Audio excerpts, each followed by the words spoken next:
Welcome to another episode of Optimal Health for Busy Entrepreneurs. I am your host, Julian Hayes II, back at it again with another episode. And today we are talking all about exercise, working out, training, whichever word you want to use. Now, there is a little difference between all of those, but that's getting lost in the semantics, which I don't want it to do.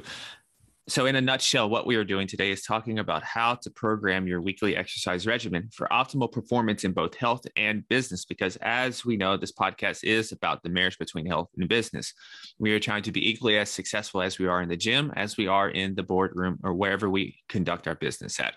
So as an entrepreneur, exercising multiple times a week is a necessity, because you have to be mentally sharp and you have to be able to operate with unwavering focus each and every day. You know, our purpose as an entrepreneur, exercising, is to make our brain as resilient as it can be and to remove as much stress as possible so we're not distracted in the boardroom, the bedroom, or whenever it's family time or any other venture of life that we are embarking in. And so when we think about cognitive fitness, you could break this down into 10 areas. And number one is going to be your memory. Number two is going to be your attention. Number three is going to be motor control. Number four is sensory processing and perception. Number five is things such as organizing, planning, and logic. Six is language. Seven is social and emotional functioning. Eight is computation and calculation. Nine is motivation. And last but not least, the 10th one is creativity and imagination. And when you're training and exercising, each of those 10 points that I mentioned are very much being affected. Now, the type of exercise you do is going to specifically address different areas of those 10 that I discussed, which is why we're going to go over the 4 areas of training that will encompass and take care of all of those areas. So the general population, when we think about the general population needs maybe 3 to 4 days a week to work out, because they're just trying to look good without their clothes on, and they're trying to burn some fat and just basic things. But as the entrepreneur, the high performer, the one with ambition, the one with definite purpose, 5 to 6 days is ideal. Because it's not just about the body, it's about the brain. You can even say it's about the spirit, it's about the soul, it's about the confidence. Because when we add all these things up, this is how we're sharp every day. This is how we're focused every day. This is how we're moving with intention day by day. Now, a lot of times when we talk to people, and maybe you're this way, or maybe some of your friends are this way, and you ask them about their exercise regimen, they have no purpose with it. There is no plan with it. It's, I try to hit the gym 2 to 3 times a week, but what are you doing at the gym?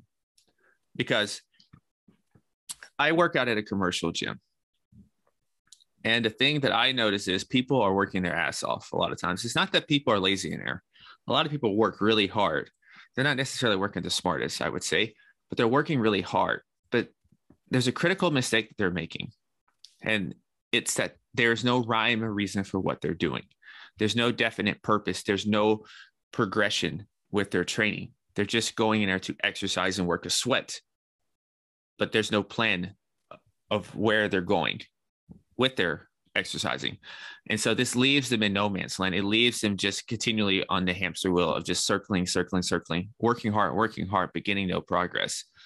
So what I want to do here, in case you're one of those people, is I want to go over 4 critical areas to training that I program weekly with myself, and that I also program weekly with any client that I consult with or advise. And I'm going to run through these 4 really quickly, and then I will go back and explain a little bit on each one. So the first area is stability. The next area is strength. The next area is aerobic. And the 4th area is anaerobic. And aerobic's more oxygen, cardiovascular wise, where anaerobic's more high intensity style of training. So let's circle back up and let's start with stability. So stability is the least sexy one. I will admit that. And this is probably one of the ones where I had to learn the hard way about stability before I really paid attention to it. And by saying I had to learn the hard way, that is another way of saying I had to get injured before I really started taking it seriously. So when we think about stability, it's just like it sounds. You can throw posture in here as well. Think about this. Think about how many times that the world we live in now, people are on their computers a lot. And I give you this exercise to try. Next time you go out in public, I want you to look at people's posture and look at how many people's shoulders are caved in instead of just out in their normal anatomical position that they should be in. But look how many people's shoulders are rounded in. And it's all from the computer. And it's also those muscles around there that are not being strengthened and addressed. And that's a big area because our posture, our posing, communicates in itself before we even have to say anything. And in the business world, everything counts. In the business world, you have 7 seconds to make a first impression. And think about coming in there with this strong, open, powerful posture, and then think about coming in there the other way, vice versa, where your shoulders are more rounded in. So that's just one small example. Another area when you think about stability is core stability. A lot of times we have back pains and other little pains. It is not the area. It's not the area that you think it is. It's usually something to do with our core or running. So I'm on a break from running right now for a little bit. I start back soon. And having ankle stability goes a long way in terms of being able to take care of your health, something as small as ankle stability. And so areas to some of the resources I like just to make this a little more easier to understand is I use a resource called RonWOD. It's a subscription. It's a monthly subscription-based service, and it's 10 to 15 minutes, new lessons every day, new routines of daily mobility work. And it's been a godsend for me. Other things you can do is you can do yoga. Of course, you can do Pilates. You can, when you're working out, don't forget to train your core. Don't forget to use the band, do things like band pull aparts for the shoulder area. But for all intents and purposes, I really recommend most people to just look into RonWOD because it's a service that you pull up on your computer and you could just carve out 10 to 15 minutes at some point during the day and do a whole mobility routine. So it's awesome. So the second thing is strength. And this is just like it sounds. We're talking about strength training here. At the foundation of everything, I believe, of any training program, you must include strength training. And of course, there's the vanity purposes. There's the enhancement of your appearance and getting bigger muscles and everything. But there's also things such as bone density. And for a lot of us, and when I look at the genetic reports, a lot of people have a propensity to lose bone density rapidly. And that's due to an issue with vitamin K, vitamin D, and a few other things. And that's a whole different episode. But I believe it's around 30 years old. I don't remember the number, the age off the top of my head, but that we start to lose bone mass, bone density. And there's bone density tests. That's actually one of the things that we do test at the very beginning of any onboarding for a client is you're going to take their bone density to see where they are. And this is even bigger for women because women are going to lose bone density quicker than men are. And so I believe women, maybe it's around 27. So strength training is not just about enhancing your appearance, but it's also about preserving your health and longevity in the long run. And when we think about strength training, there's so many different methods and styles and routines that you can do. So I will share, generally, I recommend 3 to 6 days a week, 3 days minimum, 6 days, 7 days max. And that all depends on what your goals are, how much you enjoy it, and a few other things that are a little personalized. But generally around that 3 to 6 days a week of lifting, that is where most people fall into. So I'll give you some examples of some different splits that you can do. So for a 3-day split, when you only have 3 days to lift, or you only want to lift 3 days because you want to do other things on those off days, I generally recommend 3 full body workouts. So you can say Monday is a full body workout, Tuesday is a rest day or something else, Wednesday is a full body workout, Thursday is a rest, and Friday is a full body workout, and Saturday, Sunday is a rest day from the gym, but you could probably get some other type of activity in, or include one of those other pillars that I'm getting ready to discuss. if you're thinking about a 4-day split, what you can do then is split your workouts up into an upper and a lower body. So you can have Mondays upper, Tuesdays lower, Wednesdays a rest, Thursday, Friday, and then Thursdays upper, Friday is lower.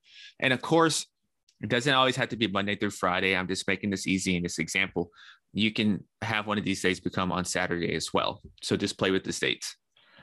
If you want to do a 5-day split, something you can do then is you can do an upper, lower, and then split the rest into a push, pull, and legs. So how this would look is Monday would be an upper body day. Tuesday would be a lower body day. Now, Wednesday would be a push day. So pushing is things that I'm pushing horizontally and things that I'm pushing vertically. So a lot of chest, shoulders, in that kind of motion of horizontal and vertical pushing. And pull is going to be mostly posterior work where you're thinking about your back because you're pulling. And that could be Thursday. And then Friday could be legs. And that's 5 workouts on this 5-day split. And a 6-day split, you can do push, pull, legs. And you can do that 2 times. So Mondays push, Tuesdays pull, Wednesdays legs, Thursdays push, Friday is pull, and Saturday is legs.